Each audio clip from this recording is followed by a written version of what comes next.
He wakes up before everyone else. The sun hasn't even come up yet, but he's already there, putting on his shoes, gulping down coffee that's still too hot, and mentally running through everything he needs to handle that day. Work, bills, meetings, the leaking sink, his kid's report card, the messages in the school WhatsApp group all at once, all on his shoulders. And as he locks the door behind him, running late, exhausted but silent, one question slips into his mind. When did my life become just a series of tasks to keep the peace with someone who doesn't even see me anymore?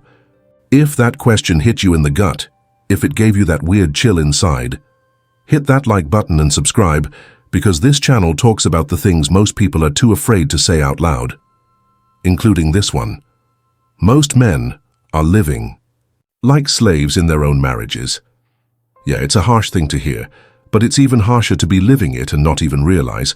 And before you jump to conclusions, this isn't about saying all women are toxic. It's not about painting every marriage as a prison or every man as a misunderstood hero. That's not what this is. Reality is more subtle. And that's exactly what makes it so dangerous, because there's a kind of prison that doesn't come. They're with bars, but it still locks you in from the inside. And a lot of men are stuck in it right now. Take a deep breath and picture this. You work 10, 12, sometimes 14 hours a day. You come home only to hear that you're never around, that you're not doing enough, that you don't understand her needs. You try, you offer help. You show up. But every attempt just turns into another criticism. You start walking on eggshells, avoiding certain topics, certain gestures, even certain glances. Little by little, you adjust. And here's the worst part. You think that's normal, you call it routine, you call it a mature relationship. But deep down, you know something's off. Let's be honest for a second. This kind of dynamic, where everything revolves around one person's emotional comfort, while the other constantly tries to avoid explosions, cold shoulders, guilt trips, or silent punishments, that's not love. That's control. And why don't more men see it? Because society taught them that male suffering is honorable, that being a man means staying silent, that complaining is weakness, and that if a woman is unhappy, it must be his fault. Philosopher Cristina Hoff Sommers, one of the few women who speak honestly about gender issues, calls this selective empathy. It's when men's pain is ignored, mocked or minimized, while women's pain is amplified, embraced, and protected. It's like there's this unspoken idea that men don't feel, or worse, shouldn't feel, that men are supposed to take it all without breaking. But here's the truth. Most of them aren't handling it. They're just surviving, stuck in a role where who they are matters less than what they provide. He's no longer a partner. He's a resource, an emotional and financial provider, not a person. And here's the scariest part. Men who live like this start to lose themselves. They question their own worth. They think they're being loyal, kind, loving, but all they get in return is coldness, disrespect, silent treatment, and relentless demands. And it's not like she yells or hits or calls names. No. She controls with silence, with emotional withdrawal, with that look that says, "You failed, again." So he tries harder, works longer, stays quieter, until one day, there's nothing left of him. Now, if you're watching this thinking, is this just a rant against women? You missed the point. This is a wake-up call about a toxic relationship pattern that a lot of men fell into with the best of intentions. Men who wanted to love. Men who tried. And you know what really hurts? Most of these guys love deeply. But they mistook love for servitude. They confused partnership with emotional obedience. How many men do you know who are begging for affection inside their own homes, but can't say a word? Because if they speak up, they're labeled cold, ungrateful, selfish. So what do? They stay quiet, they swallow it. They work harder, hoping that maybe someday she'll notice, but she doesn't.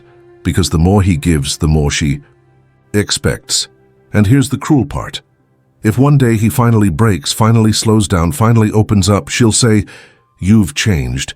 You're not the man I married." But it's not that he changed. It's that the cost of existing in that relationship became too high.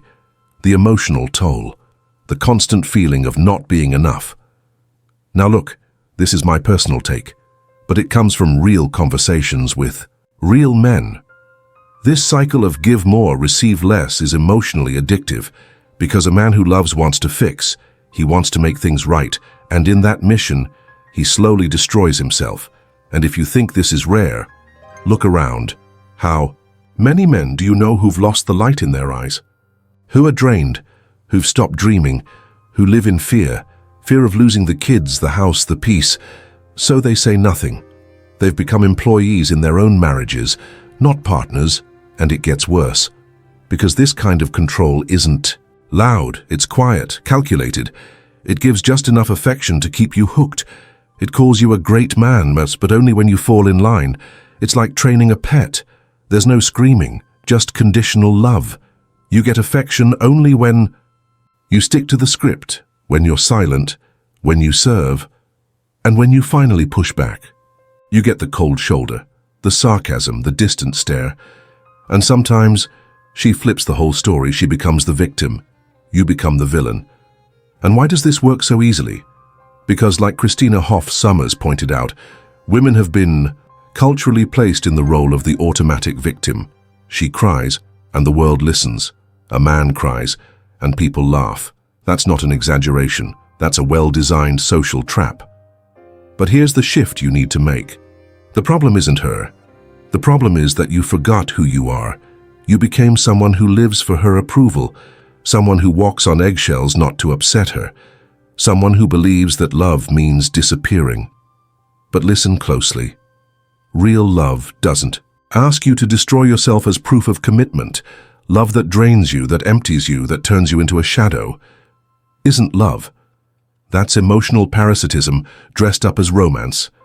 And maybe right now you're thinking, it's just a phase. She's just stressed. I can handle it. But here's the real question. Are you going to keep losing yourself until there's nothing left? Are you going to keep believing that this pain is normal, that this emptiness is just part of being a man? Because being a man doesn't mean carrying the world and pretending it doesn't hurt. Being a man doesn't mean staying silent to preserve a home that no longer feels like home. Being a man isn't about being an emotional employee in a relationship. That only takes. It's time to pause, take a breath, look in the mirror, and ask the question most men avoid their whole lives. If love asks me to stop being who I am, is that really love? Or just fear of being alone? Because deep down, most men aren't afraid of solitude. They're afraid of realizing they were never loved for who they are, only for what they do. And if any part of this message spoke to you, drop a comment below and say, I woke up. Let me know who's ready to rebuild their story, with more truth and less obedience. And if you know someone who needs to hear this, send them this video. It could be the beginning of their freedom from emotional slavery.